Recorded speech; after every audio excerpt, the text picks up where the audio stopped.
All right, happy Friday to everybody. Week 8. We're almost halfway through the season. This is a Sumer Sports Show. This is the Friday edition. I'm here on Friday, so I'm going to do the show.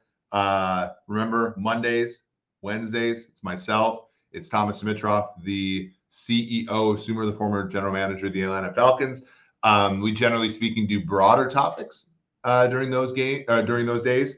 Whereas today on Friday, I generally will take listener questions, listener comments, and I'm going to try my best to go through every game in a way that is, different than most people here. Difficult calls me. That's a Frazier, an upgrade over the Seth Rogen that I normally get. Frazier Lamont says hello there. He said hello to Frazier. I'm an idiot, but we already knew that. Okay. Awesome. We're at week 8. Last night we had a little bit of a scare. If you're a Buffalo Bills fan or somebody like me who is a little bit invested in Buffalo being good in week 1 in the Sumer Sports weekly article. I said I'm buying into Buffalo last night because pregame Josh Allen was 15-1 to be the MVP and actually had longer odds than Brock Purdy. I think Josh Allen's an MVP candidate. I think that this is something where this is a long season. The MVP generally is given out to the quarterback who is at least among the leaders in EPA per play, if not the leader. And with Patrick Mahomes, Patrick Mahomes is rightfully the favorite. Now, let's not get this twisted, but with Patrick Mahomes not kind of separating his offense in terms of statistics away from everybody, there is an opportunity for somebody like Josh Allen to come in. I think the prices on Lamar, I think the prices on even like Brock Purdy, Tua Tagovailoa are a little bit weird. Not weird, but a little too, it's not worth it right now. I think Josh Allen's the only one worth it on the market. Beat Gamer 99 says Bills are kind of scary in my opinion. They seem fine, but there are signs that could be bad. I agree. I think this is something where this is a team that has thoroughly outplayed teams at times, including last night. They outgained Tampa Bay by over 100 and I believe it was 150, 160 yards. Yards per play advantage was like 1.3 yards per play. At the same time, they couldn't close the door and they couldn't, this is after struggling against New England, struggling against New York, and obviously struggling against Jacksonville. It is concerning. But in the history of the NFL, there are teams that end up winning the Super Bowl, end up being great football teams that go through stretches like this. Kansas City fan like me, 2021, that team had 2 months of play where they weren't particularly great. Even in this, times last year, they struggled with Denver both games. They went to overtime with Houston, and ultimately were still Super Bowl champions. So it is concerning, but I do think that Buffalo has some of the goods, even with some of the injuries on the defensive side, to be a solid football team. And I think quarterback-wise, are still working with one of the best players at the position in the league. Good question here from Michael Ericelian. Eric, do you have reasons why scoring is down so much across the league this year compared to others? Is just noise or signal? I don't think it's noise. I do think it's fundamental to a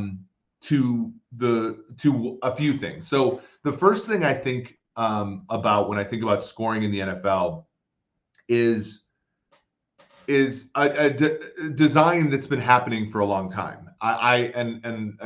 Apologies for this because generally speaking, a lot of my opinions about the NFL come about through my opinions of watching the Chiefs. But 2 years ago, teams started running a lot of too high stuff against Kansas City. They had a game, they had games where, they scored 3 points against the Titans, 19 points against the Dallas Cowboys, 13 points against Jordan Love and the Packers. There was a period of time where, unless they were playing a Gus Bradley defense, they weren't able to move the football particularly well. And they got around it. They ended up, hosting the conference title game yet again. They moved through it. They led the league in points per drive that year, but they had the fewest number of drives in football. And I think, when your quarterback is Patrick Mahomes, when the quarterback's Patrick Mahomes, like you can do that, right? And Patrick does this really interesting thing, which is why, DeAndre Hopkins, for example, isn't on the team and stuff, where Patrick doesn't settle for like 50-50 passes. He moves around, he kind of avoids things until he gets a pass that is like pretty high expected completion percentage. And that's also one of the reasons why, he's not as good in CPOE as a lot of quarterbacks, is like he engineers throws where the fail rate is small.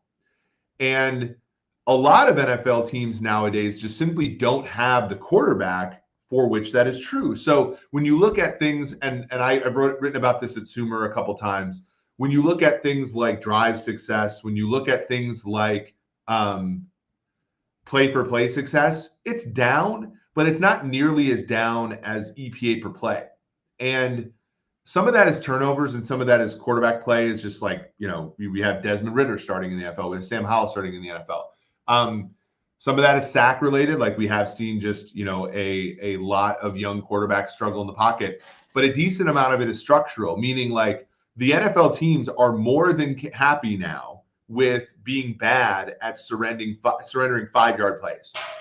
But in terms of 50-yard plays, they're much, much better at it. And you take a look at Vegas, like that's not a good defense, but that's a defense that generally speaking, like keeps other teams from scoring 30 points because they're more than happy to lower the number of drives and force, guys like Baker Mayfield to make mistakes, and guys like, the Sam Howells and Desmond Ridder.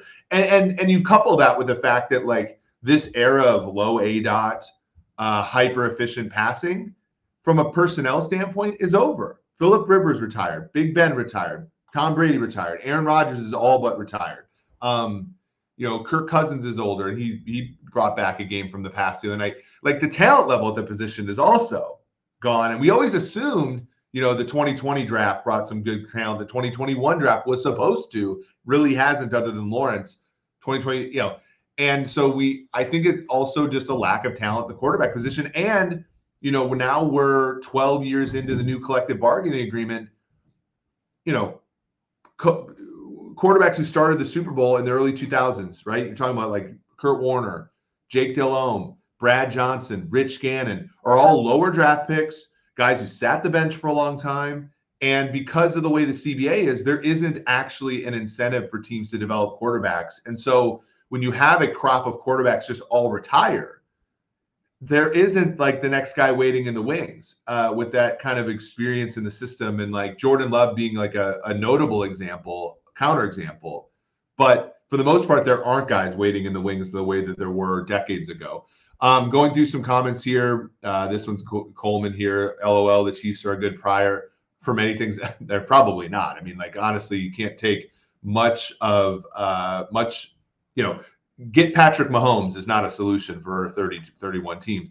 Would you hear your thoughts on everyone saying Chiefs need to get a wide receiver? Do you think they will? I'm not trying to root for my prediction here. So, I do think that there's an opportunity now with Ross, going on the commissioner exempt list. Richie James is gone. They brought Hardman in. I think Hardman provides some things that are different, meaning I think he'll help the run game because he's the only guy really on the jet sweeps that anybody respects. I think he'll carry the ball on those a decent amount as well. But he's not a deep threat. He doesn't track the ball well as a deep threat. They do get Justin Watson back this week, but honestly, Valdez-Scantling, has had 2 pretty good games in the last 6 months. They were both, Watson was sick during the conference title game against the Bengals, and he had 100 yards and a touchdown. Last week, he had about 100 yards and a touchdown with Watson out. It's weird.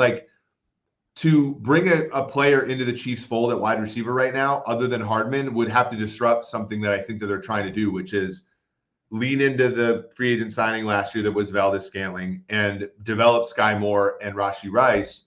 And I think if you bring somebody in there that, especially that second category, it curbs the development, I think, of Rashee Rice, who I think that the people in the building really believe is going to be a great player. So I don't think that they should pick up somebody. I think that they're good enough. I think this is the deepest and best Chiefs roster we've seen in the Mahomes era. And I think that, you live with the good and the bad. And the bad, of course, is wide receiver and running back depth for that team. Okay, looking at some. Michael says, thanks for explaining. I really love the shows, especially these on Fridays. You're crushing. We'll appreciate you. This really does help, move the show along when there are great questions. Michael has another question. Trade deadline is next Tuesday. Any moves you could see getting done? Chase Young, Montez Sweat. What would be the asking price on pass rushers? That's a great. Brian Burns is another one. I think Sweat is more likely to get traded from what I'm hearing. I think that there are suitors for Sweat. I also think that because Washington is kind of in a lame duck, situation where, they just hired a senior VP of analytics. It's not clear that, what's going to happen to Rivera, Martin Mayhew, Bieniemy.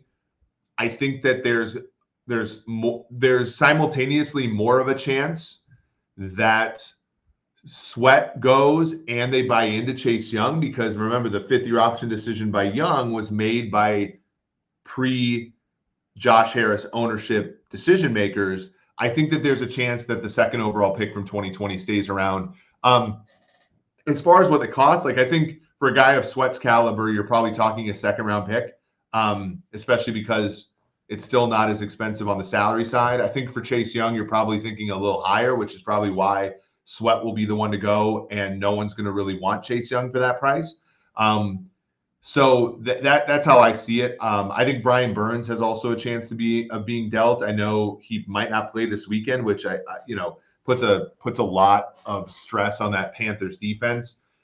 Burns is also not as highly regarded in the league as some of the other players. He's more in the eyes of the league. He's more of a Yannick Ngakoue than he is, like, let's say.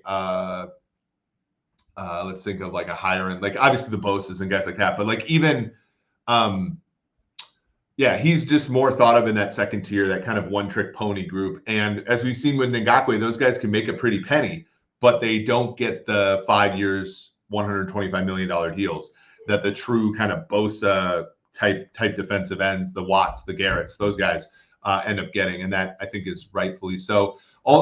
This is interesting. Would love for the Ravens to get Derrick Henry. Imagine Henry with Lamar's gravity in the run game. Absolutely. I like Gus Edwards. He's always kind of like my running backs don't matter favorite running back. But, the only thing I worry about is that the Ravens have been not, and some of it is, I think, anecdotal, but I think some of it is also, when you look at like the actual, slugging percentage of the players they lose, injuries have always been an issue with the Ravens, and I don't know if I take on a player who has had injuries in the past, like Henry, whose style of play is more conducive to injuries. But it could be, for a half a season, I think anything's worth a shot, especially because I think this Ravens team, it depends upon the day, but I think other than Kansas City, the Ravens can go up against anybody in the NFL right now. This is interesting by Rhett. Dallas needs Derrick Henry. Pollard is in the workhorse, and Dak needs the real threat of the run game. I think Zeke, that was an underrated part of Zeke. When you looked at the tracking data, people really did respect Zeke in the run game, even though his time as an efficient running back had long since passed. So that's again, those are very good questions. Let's weave through some of the games here. I'm looking at Pinnacle Sports because I like their interface more than anybody. Let's talk briefly about the Vikings against the Packers. This is a cool rivalry game, and it's funny. It's also, I looked ahead at next week's lines. This NFL season, I think, will set a record for the number of point spreads below two, but below 3, right? This game, the Vikings are favored by 1, -118 on the money line per Pinnacle. This is about right from where I see it as far as my numbers. Kirk Cousins, it's going to be off a short rest. It's going to be in Lambeau, but Cousins has won, he's won starts in Lambeau before. He's also tied starts in Lambeau before. And I think the Vikings have figured some things out defensively. I think they don't nearly have as much talent as they had last year, losing Zadarius Smith, losing Patrick Peterson, replacing Chandon Sullivan with a guy who's more of a safety in Josh Metellus. Eric Kendricks is gone.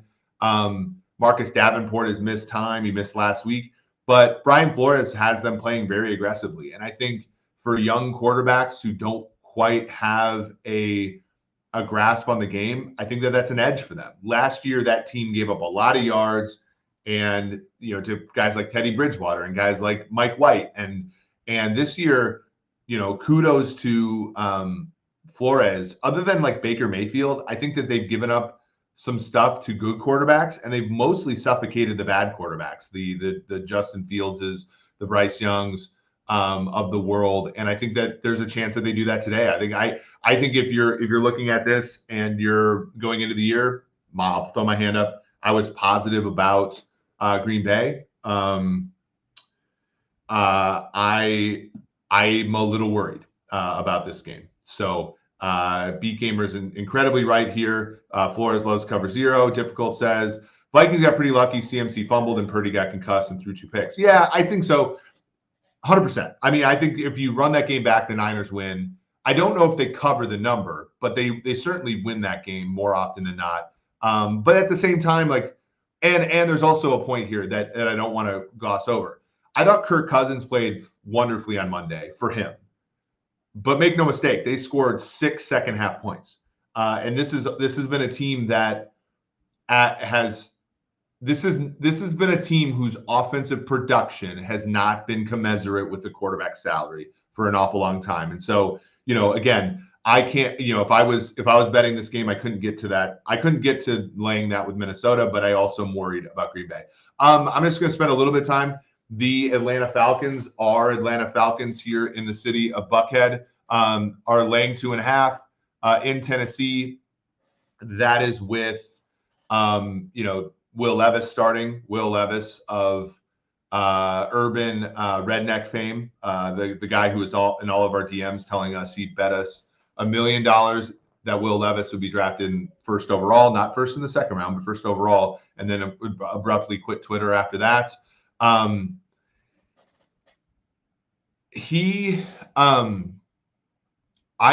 don't like Will Levis. I think that there's some, there's obvious, to me, there's Drew Lock vibes there, which I think, if you want a strong arm backup in a league where they put some stock in developing quarterbacks, I think he could have a chance. I just think that you combine the fact that Rand Carthon just started with Tennessee, Mike Vrabel is entrenched there, but certainly isn't going to want to lose, season after season after season. I just don't know how much of Will Levis you're going to get. And I think in this particular spot, the offensive line problems for the Titans, the relative stoutness of the Falcons defense, this makes it hard for me to take the points with the Titans.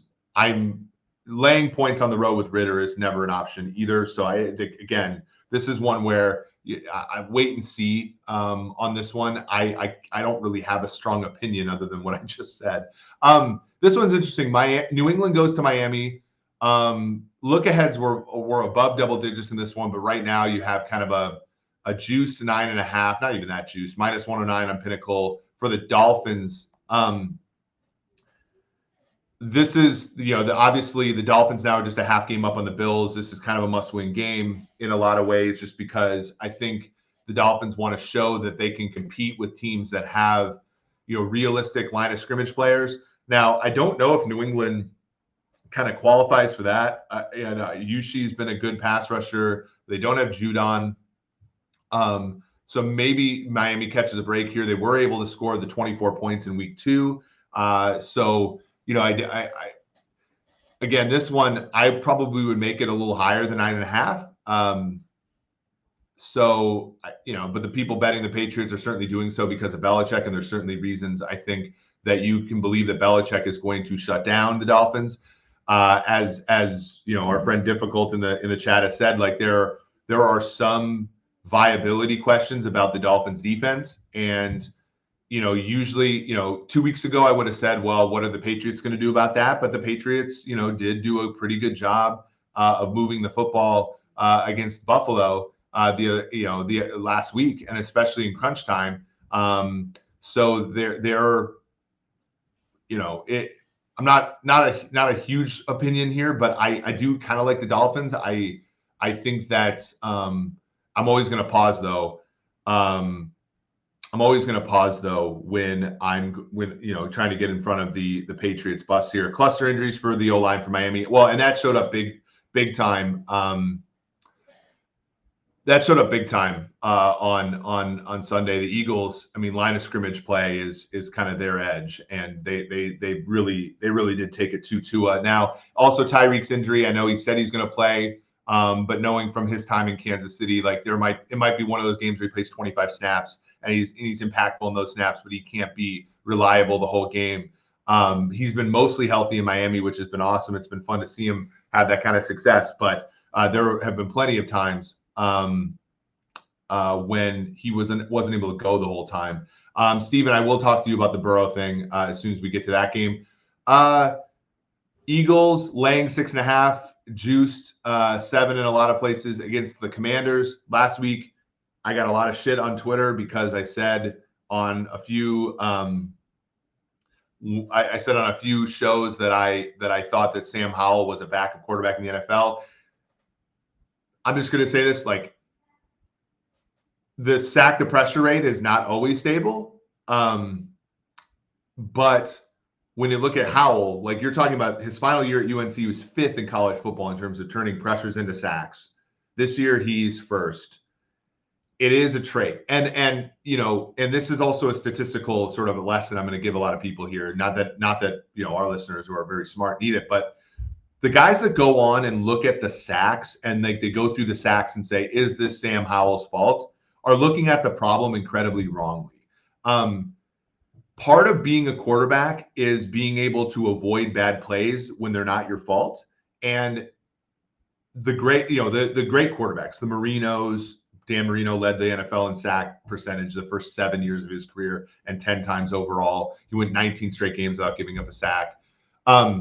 So just looking at the plays where a player gets sacked and then reverse engineering and looking at who caused it is the wrong thing, because there are plenty of other pressures. And in the case of Howell, it's 65% of plays of that he's pressured where he's able to not have a sack. For the Patrick Mahomes of the world, it's 85% of those plays, give or take. You need to be looking at those plays too. And that is, and I know people give PFF a lot of crap, and obviously ESPN has had, in my opinion, in some ways a little bit, well, not in some ways, the way in which they marketed the wide receiver metrics, they deserve some scorn. When you look at offensive and defensive line metrics, that's why you have to look at every single play, because you have to know like how many plays were supposed to be sacks that weren't because the quarterback was a maestro back there. How many plays that weren't supposed to be sacks were supposed to be sacks. You have to look at that entire matrix of plays, or else you are going to get a bad view. And I'm not here to say that the offensive line for Washington is great. I don't believe the PFF grade there necessarily. I'm not even here to say that Sam Howell is a dunce and doesn't know how to, deal with pressure. What I'm saying is very, very consistently, he has turned pressure into sacks at rates that surpass most of the other quarterbacks who are his peers. And historically speaking, that ratio is stable from year to year. And so, again, I don't mean to be a dick, but if you're going to say, okay, he's only started 7 games, give him a chance. I'm saying he's a 5th round pick who has very bad metrics predictively. I'm not going to allow 7 games where he's looked okay at times, but not great, and has not been productive. I'm not going to let 7 games push me off of a prior that a 5th round pick is not going to be a starter in the NFL. That's kind of where I'm at. If he comes in and he looks like Justin Herbert for 7 games, I might move off my prior. I might, but again, the Washington people are asking you to essentially get clean slate him and then evaluate these 7 games, which is the wrong approach. And even then they're looking at the wrong pieces of data. So all this is to say, I make this game a little bit, I said all this shit about Howell. I make this game closer to 6 than I do 7. So take that for what it's worth.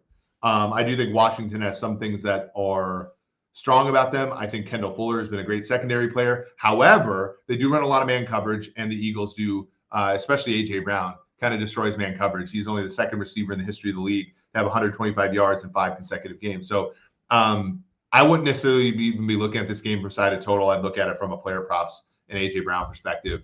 Jalen Hurts doesn't look good, though, and I think that at some point that's going to affect the Eagles in a negative way. So there's that. Dallas laying 6.5 at home against the Rams. Rams coming off of a voodoo effort by Mike Tomlin. Again, in this case, his voodoo magic was over the referees and caused a very bad call at the end of the game that downed the Rams. I make this game closer to 7 or 8. I think Dallas off of a bye will get things together. I think Mike McCarthy is Mike McCarthy's a weird one. As people probably know, I was one of the people that met with McCarthy during his analytics voyage, and so I have a little bit of a soft spot for him. I think he is curious. I do think he's good at evolving. I do think he's not as big of a boob as a lot of people put him out to be, but there is something missing with this Dallas team. And I'm hoping that over the bye, they figure a little bit of that out, because I have so far been unimpressed with the way they've used CeeDee Lamb and Tony Pollard and Brandon Cooks, frankly. And I think that they need to improve to hit on a season where you look at the rest of the NFC, they probably could, if they improve by a couple points here and there, I think that they could end up being the best team in the NFC. But for whatever reason, something's missing, and so hopefully they regain that. I'm hoping that they do against the Rams here. Nothing against the Rams. I just think that this is a team where you're starting to see some of the difficulties that can arise when you are a kind of a stars and scrubs team, and the scrubs have been predominantly 4th round picks or later for as long as you can remember. And again, I think McVay is coaching his way out of a paper bag incredibly well this year, but there's only so much he can do. This one, Houston laying 3, juiced -124 against the Panthers. I know I did some shows this week where I made a case for the Panthers. Everything that has come out since has been bad, which is injuries to the defense. Thomas Brown is going to get his opportunity, speaking of McVay, to call plays, which I do think will benefit Bryce Young coming off of a bye. Houston is also coming off of a bye, and so far this season have been more impressive, more encouraging than well, we get some affirmation here for the Texans from Difficult.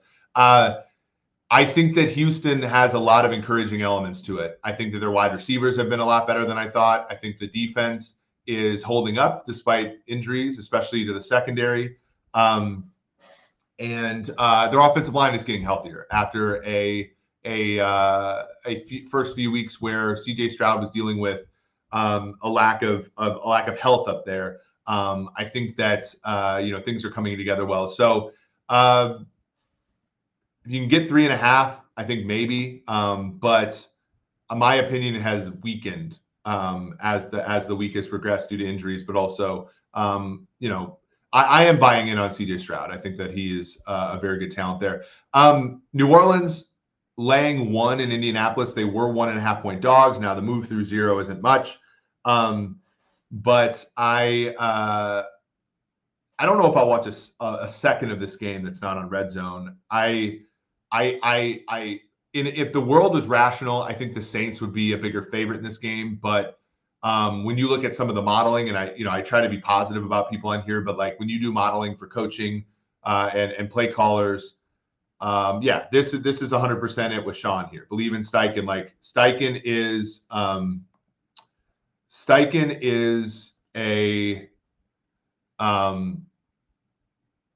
Steichen's a very good coach already. That is very apparent. And I don't think they should have lost that game to Cleveland. I think that they had a number of poor breaks that went their way.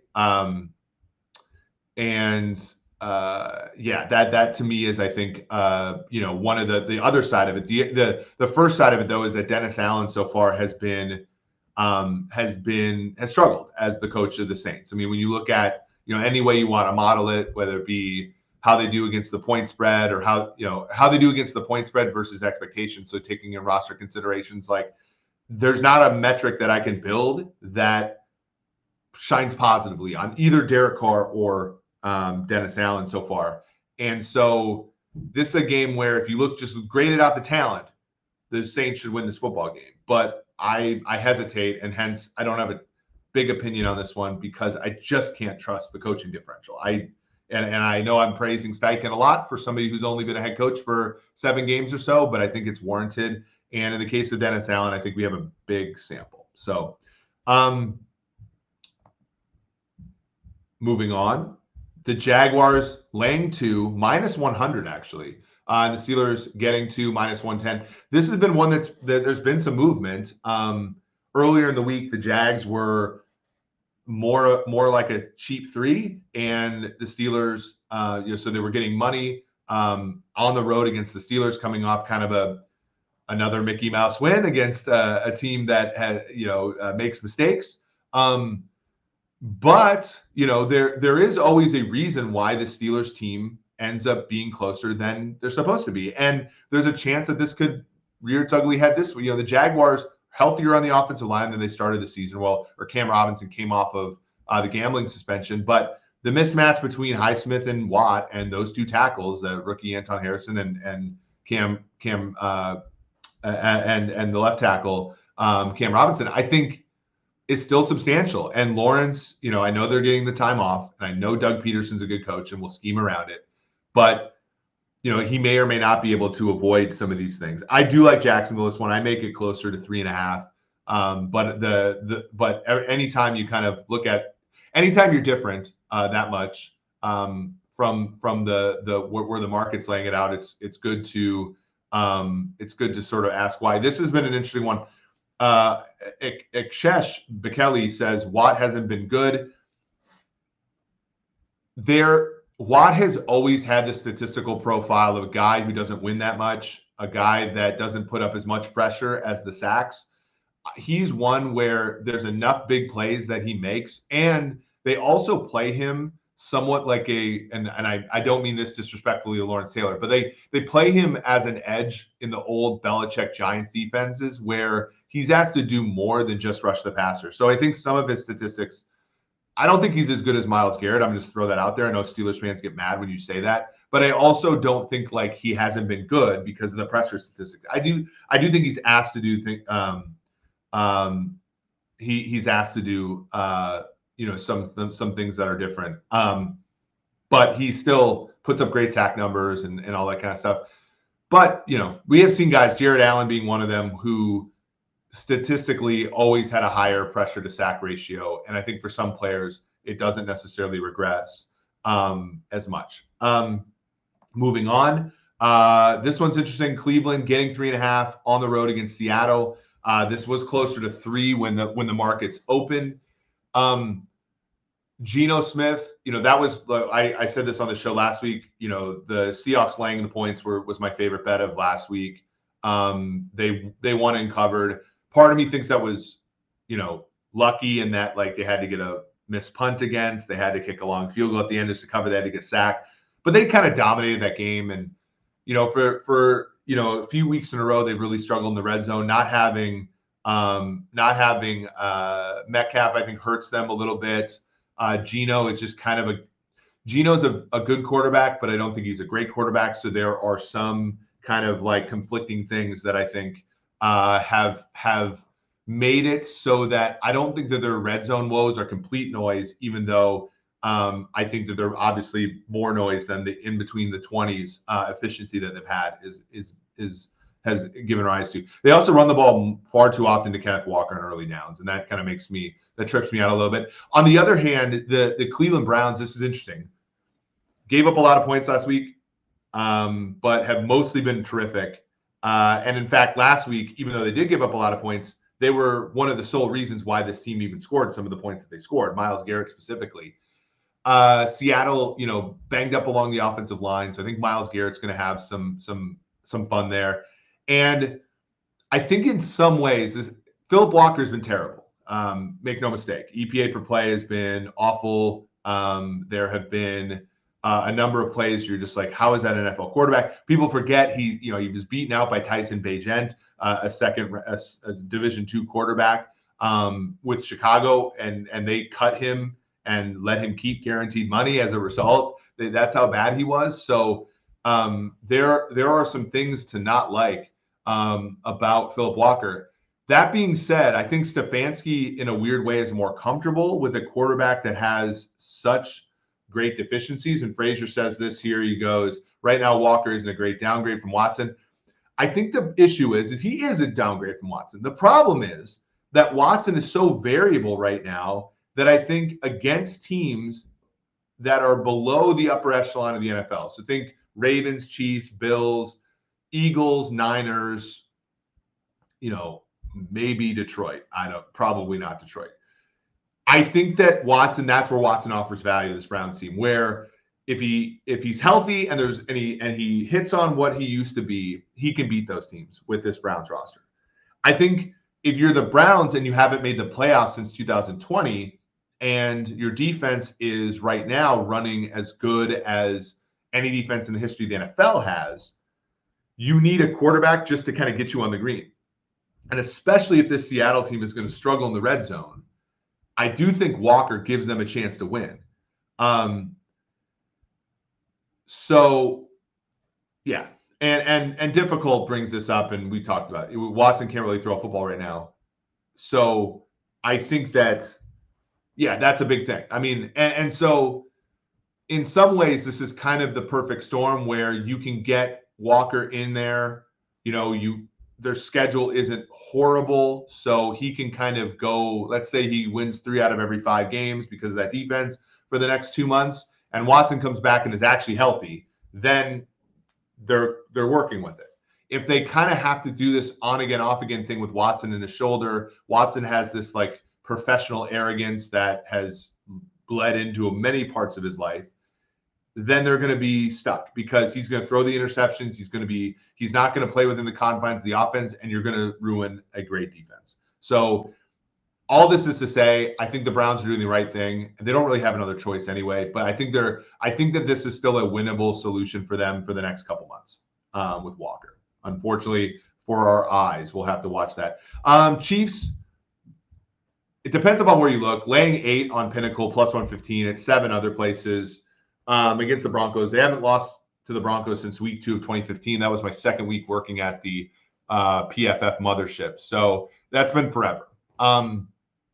Broncos are not exactly tanking, but they're not exactly trying either. Frank Clark, Randy Gregory. I think Justin Simmons is a guy that's going to get a look. Chiefs have mostly struggled to cover the number against the Broncos last year, 0-2 against the number last year. This year they did cover, but it was a 19-point effort against a team that was really struggling to stop teams.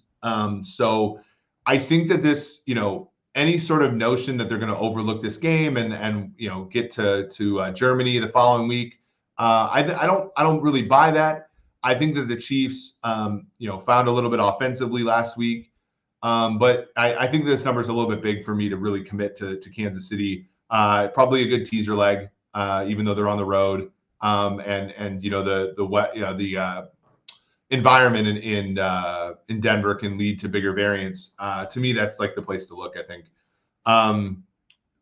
Michael says it right. Mahomes is 15-0 all time against divisional opponents on the road. That's unreal. It is. I mean, he's absolutely an assassin there. Cincinnati at San Francisco. I know we got a question about Burrow. This game was 6 on the look ahead, 6.5 on the look ahead, 5.5, and then we heard about the Purdy news. Kind of now in that got to 3. Now it's kind of back to the 3.5, 4. If the Bengals aren't healthy this week, like I don't know if they're going to get healthy. Like that's like as somebody who's, former athletes dealt with calf injuries before, like it's not something that necessarily gets better as you sort of play through it. So I'm worried about the Bengals. I respect the betting markets greatly. If the betting markets say that they're off of a bye or that big of underdogs against Sam Darnold coming off of a short week, I think that there's real trouble there. I think their defense with Lou Anarumo had gotten a lot of shine the last couple of years and probably hasn't earned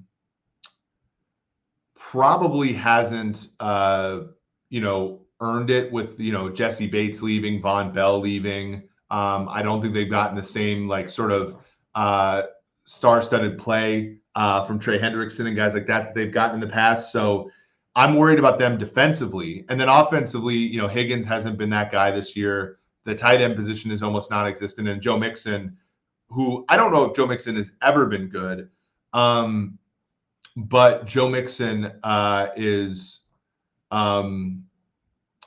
not good either. And unlike last year where Samaje Perine was a very good complementary back, I don't think they have anybody to go there. So I think the Bengals are in trouble. There's also this whole thing about they're talking like Purdy is going to play. That could certainly be the case. I do want to dispel a notion there. Ikesh said, didn't Schefter say Purdy can't play? Difficult said he lies frequently. I'm going to say this in the nicest ways possible because I've met Schefter. I've had him on the show before. I don't think it's lying. I don't think we can attribute to malice what can frequently be attributed at times to incompetence. I do think that there is an element of, and I know that he is, and maybe that's giving him a break that he doesn't deserve. But I don't think that it's malicious. I think that it's simple incompetence at times. I'll just go with that. And maybe that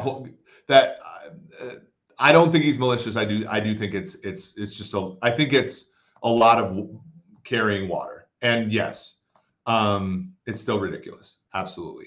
Okay. Baltimore at Arizona, laying 8.5. Baltimore minus 119. I'm going to continue until the Cardinals start Kyler Murray. And even then, I think that they'll be overvalued. I think we're still overreacting to a pretty plucky first month from the Cardinals. They've lost by 10 points or more in the last 4 games. Josh Dobbs has been, he's been better than expected, but still not very good. And the only thing that I think the Cardinals have going for them in this one is the amount of man coverage the Ravens run and Dobbs' ability to run. Other than that, I think the Ravens outclass the Cardinals in every aspect of this game. And we have seen frequent meltdowns from the Ravens against the Steelers and against the Colts, even to some degree against the Titans a couple weeks ago. But I still think the Ravens, and I think, if you got in early in the week, you are getting that sweet CLV on Baltimore. So that's all I'll say about that one. I think Lamar Jackson is second in MVP voting right now. If I were to give a vote, I think Jackson has been phenomenal, and I think only Mahomes has been better. Sunday Night Football, the Bears getting 8, a cheap 8 against the San Diego Chargers. Against the San Diego Chargers, the Bears getting 8. It feels short, but I don't know when the last time the Chargers reliably did anything. I mean, they lost to the Titans this year. Obviously the Dolphins, but there's no loss of, there's nothing there that I think that you can ding them for. But look, as somebody who's watched a lot of Chiefs and Chargers slugfests, that was the weakest effort that they've had against Kansas City for quite some time. And I think Herbert's missing a lot of throws. I think the offensive line has really not protected him. And, I don't think the coach is doing a ton of favors either, both on offense or defense. So I'm not going to sit here with Ekshesh and say the Bears +9 is a lock. But I can't even get to like a Chargers teaser here. I have no faith in the Chargers. And I think the Bears, while again, I don't think the Bears are any good. I think that they exposed the Raiders for kind of who the Raiders are last week. To me, there's just too much variance there. I have no effing clue why this is on Sunday Night Football, for one. So that's something that I'm a little bit dumbfounded by, and will certainly need to understand better. Okay, Monday Night Football. This should be okay. Raiders getting 8.5. Detroit hosting Las Vegas. I make this more like 7. And I've been a big Detroit fan, for a couple of years now. I do like what Dan Campbell's doing. I do think that they'll bounce back from this, and I think that in a couple months they'll still be heavy favorites to be that division winner. But I do think that there are some things that are fundamental to what they're trying to do that they're struggling with. I think they struggle in the deep passing game because Jameson Williams, who was 0 for 6 on targets the other day against Baltimore, he's got to figure out how to play NFL wide receiver. He feels like kind of a poor man's Marquez Valdes-Scantling right now, which you never really want to be. I think Gibbs showed me a little bit of spunk on Sunday, but it was probably a little too late. I think David Montgomery does actually help that football team. I don't know if, difficult, you're sort of you're radicalizing me a little bit on the value of running backs. I do think he does a good job of the physicality stuff there for them, and they miss him when he's gone. And then I think defensively, now, not that the Raiders are going to be able to take advantage of it, but defensively there are holes that I think that we overlooked when they beat Tampa Bay, Atlanta, and teams like that. So I'd love to see Detroit win. I'd love to see them win that division for the first time since 1993, but I'm not exactly rushing to have an opinion on them here. This has been a lot of fun. Before we go, I do want to, if there are any other questions, throw them in the chat. But I also, if you liked what you heard on this podcast, hit the like button, hit the subscribe button, go to Apple Podcasts, leave a review. Thomas Dimitrov, my boss, really loves when he gets reviews, positive reviews about about the show. So please go ahead and do that. Please give Sean Syed and Tej Stefan a chance on Tuesday with Stats and Schemes. They are they're great, and they offer perspective that I find enriching sort of every single time I talk to them. They're also doing a great job with our social media accounts. Follow us at Sumer Sports, both on Twitter and on TikTok. Just to clean this up with a few more questions before the podcast is over. Why don't we think about quarterbacks' outcomes from a Bayesian perspective as they develop more often? Feel like we would really help contextualizing outcomes with players like Walter, Purdy, and Baker. I think we do. I from my perspective, all my modeling has kind of some sort of prior involved, right? And that includes where they were drafted, their college statistics, what parts of their college statistics are signal, what parts are noise. For some quarterbacks, you're going to have a bigger composition of noise than signal. So, for example, a guy like Russell Wilson back in the day, a guy that took so many deep dropbacks, a guy that took so much pressure, his data was always going to be wider in terms of its distribution because the stuff that he was doing more often was more unstable. Pressure and longer passes as well as longer developing passes. A guy like Brady was always going to be a little bit less variable because he was always in situations that were more stable year to year. So we do think about it that way. I just think and this is something that, listening to really smart bettors and other analysts has really helped me with. It's like, we do have to really take the amount of information in one game and contextualize it as one game. And I think a lot of times in normal media, we generally speaking overreact too much to what has happened on the field there. Akesh says, well, from Bayesian perspective, Baker sucks. Yeah, I think Baker's been encouraging this year, but there's certainly an element of not living up to that draft position for him. Brandon says Parker's odd man front has been a fun listen as well. Yeah, Parker, I don't know how often he's going to do it, but when he does do that show, he's terrific at it. This has been fun. Hope you guys all have a fun weekend. And like I said, I really enjoy just coming here on Fridays and hanging out. Thank you all for all the questions you have. And have a great weekend. So for Eric Eager, this has been the Sumer Sports Show. Have a good one, everybody.